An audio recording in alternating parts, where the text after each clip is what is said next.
En este video lo que vamos a hacer es tratar de encontrar las coordenadas del centro de masas de un objeto al que le vamos a aplicar el cálculo de momento de una fuerza en el cuerpo completo.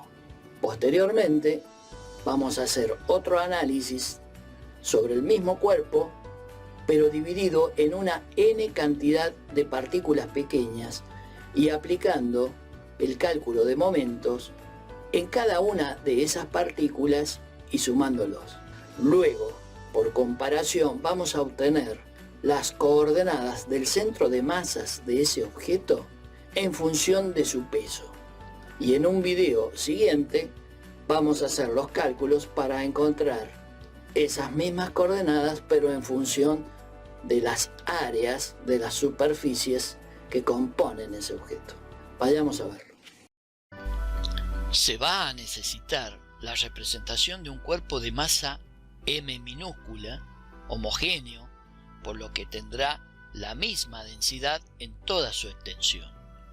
A los efectos de simplificar este cálculo, se supondrá que este cuerpo presenta caras opuestas que son superficies planas, y también que entre ambas caras hay un espesor constante que se designará con letra T minúscula. En un punto arbitrario de la superficie del cuerpo, representaremos los ejes coordenados para referenciar. Le colocaremos los nombres a cada uno de estos ejes, que serán X, Y y Z. Ahora marcamos el punto que consideramos es el centro de masa del cuerpo y denotamos como CM. Tendremos en él el punto que concentra el peso P, representado por este vector rojo en dirección de las Z negativas. Este peso será igual al producto de la masa M por la gravedad G. Ahora marcaremos las coordenadas del centro de masa, que serán X sub Cm e Y sub Cm. Ahora nos disponemos a hacer los cálculos de la forma que llamaremos método 1. Recordemos entonces que el momento m se calcula como el producto de la fuerza F por la distancia d. El momento m sub i será igual al producto de la fuerza peso P multiplicado por la distancia del centro de masa al eje Y, que está dada por X sub Cm. De manera análoga, el momento m sub x será igual a P multiplicado por Y sub Cm, que es la distancia de la fuerza P al eje X. A estas dos expresiones que acabamos de encontrar las vamos a unir mediante una llave y las vamos a referenciar con el número 1. Ahora vamos a hacer los mismos cálculos, pero de una forma diferente, con un segundo método. Vamos a utilizar la misma pieza de masa homogénea M utilizada en el método anterior, pero esta vez la vamos a dividir en pequeños trozos, en pequeñas partículas, tratando de que sean todas iguales y lo más pequeñas posible. Mientras más pequeñas sean, más preciso será el cálculo, aunque el número de partículas será mayor. Diremos genéricamente que tenemos una n cantidad de partículas, de I partículas, mejor dicho, puesto que serán identificadas con un subíndice I. Este subíndice I variará desde 1 hasta n. Recordemos que este cuerpo tiene espesor constante igual a T. Buscaremos también la misma posición para ubicar el centro de coordenadas, el punto de origen de los ejes. A partir de este punto vamos a empezar a trazar los ejes coordenados, los tres ejes coordenados. Y también le vamos a colocar los nombres a los ejes X, Y y Z. Ahora vamos a elegir una cualquiera de las partículas en que hemos dividido el cuerpo y vamos a marcar el punto del centro de masa de esa partícula, que llamaremos CM sub I. Y ahora vamos a establecer las distancias del centro de masa de esa partícula elegida a los ejes. Esto es, establecer las coordenadas Y sub I y X sub I. Y de ese centro de masa sub I saldrá el vector que marca el peso de la partícula I.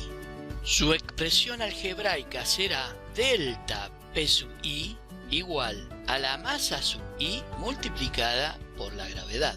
De manera que el peso P mayúscula, el peso total del cuerpo, va a ser la suma de todos los delta P sub I para valores de I que van desde 1 hasta n, es decir, abarcar todas las I partículas en que dividimos el cuerpo.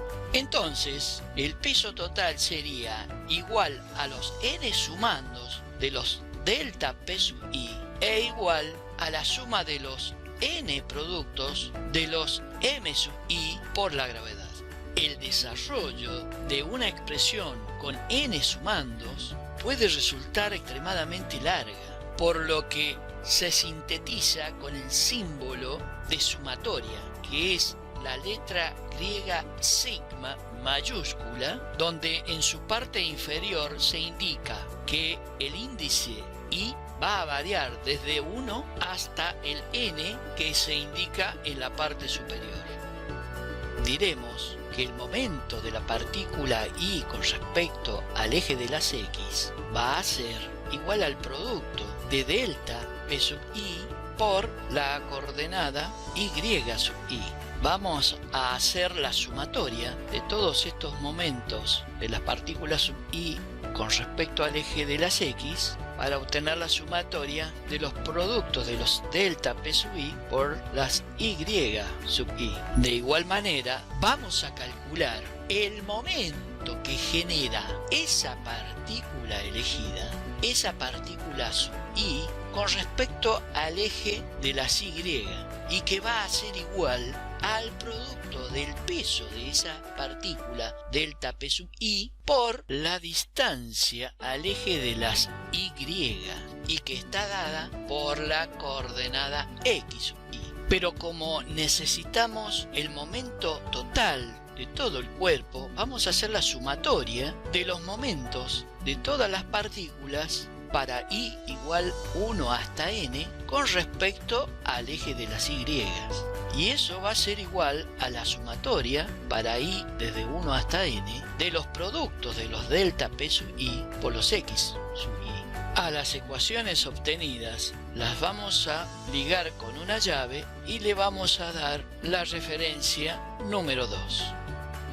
Para seguir avanzando, vamos a hacer una comparación entre las fórmulas obtenidas mediante el método número 1 y mediante el método número 2.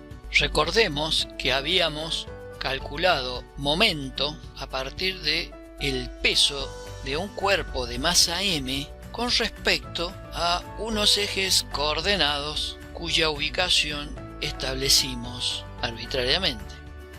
Y luego a ese mismo cuerpo lo dividimos en n partículas pequeñas y calculamos momentos de cada una de ellas para obtener el momento total de los pesos de todas esas partículas con respecto a los mismos ejes coordenados. Con el primer método obtuvimos las fórmulas llamadas 1 de momento con respecto al eje Y y de momento con respecto al eje X. Y con el método 2 obtuvimos las fórmulas que llamamos 2 de la sumatoria de los momentos de las partículas sub I con respecto al eje de las Y y la sumatoria de los momentos de las I partículas con respecto al eje de las X. Borramos la pizarra. Como sabemos, debe haber igualdad en sus primeros términos, puesto que el momento del cuerpo de masa m con respecto al eje de las y debe ser igual a la sumatoria de todos los momentos de las y partículas con respecto al eje de las y. Y también el momento del cuerpo con respecto al eje de las x debe ser igual a la sumatoria de los momentos de las partículas sub i con respecto al eje de las x. Entonces, si los primeros términos son iguales, los segundos también lo son.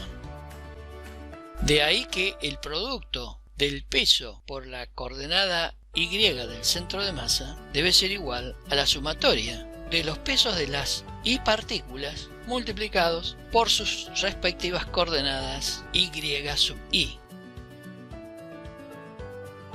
De igual manera, el producto del peso total del cuerpo por su coordenada x del centro de masa debe ser igual a la sumatoria de todos los pesos de las y partículas multiplicados por sus respectivas coordenadas x sub i.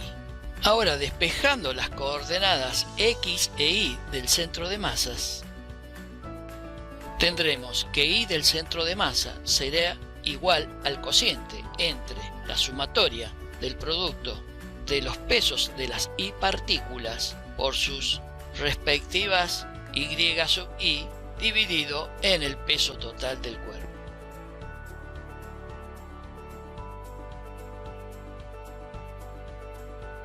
Y la coordenada x del centro de masa será igual al cociente entre la sumatoria del producto de los delta p sub i por los x sub i dividido también en el peso total del cuerpo.